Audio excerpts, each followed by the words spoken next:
What if you can't or have trouble visualizing imagery? Can you still do the ideal parent figure method?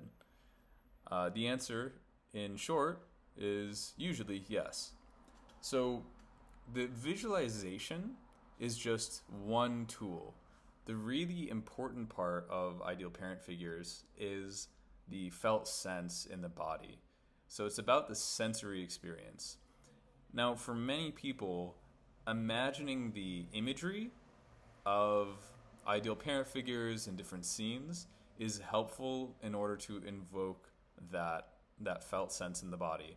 But some people just aren't visual thinkers. Um, then that's totally okay. You can just imagine what it feels like to be in the presence of the ideal parent figures in the way that you're guided in the scene, and what it feels like to be in the environment that you're imagining. Even if you can't see it in your mind's eye, just feeling it. If you can imagine sounds, you can imagine sounds. Whatever imagination helps to bring things up. Now, this is a little bit separate from people who can think visually in general, but have a lot of trouble visualizing the ideal parent figures. You may think, oh, well, this is not for you.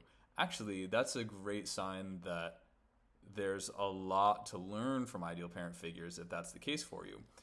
The fact that you cannot or are struggling to imagine the ideal parent figures and are struggling to imagine secure attachment, that is an indication actually of insecure attachment.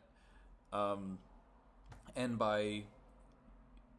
with practice and proper guidance, you can eventually, bit by bit, start to imagine what those ideal parent figures are like, what the feeling of secure attachment is like, and developing the ability to imagine that increases your ability to experience those things in real life.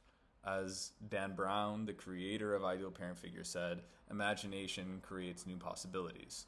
So it's like if you're saying that I'm having trouble visualizing the ideal parent figures, or I can't imagine what secure attachment is like, therefore this process is not for me, would be like saying I don't know how to dribble a basketball, and therefore basketball is not the right sport for me. Or I don't know how to paint, and therefore painting is not a good art form for me. You learning those skills is part of learning the sport or the art, and learning how to imagine secure attachment is a part of doing ideal parent figures. So if you are having trouble imagining secure attachment, you're not alone. That's the case for many, many people who are entering into this process.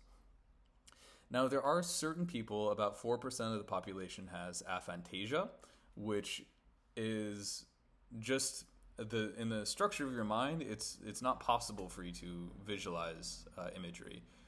Like I said, it's okay as long as you can imagine a felt sense of something, and if you have that kind of imagination, then it's possible. If it's completely impossible for you to imagine anything even that evokes a felt sense because of aphantasia, then right now, at the moment, I don't know what the answer is for those people. There would have to be more research that I'm just not aware of what the treatment could be like for those people. So in that case, I don't know. But that's a very, very small, very, very small percentage of the population who would be under that condition. And for just about everyone else, ideal parent figures can work. So that's it. If you have any other questions, you can email me at the email down below. And you can also check out the Ideal Parent Figures subreddit to ask questions to the community, see lists of facilitators, people offering this, and that's it.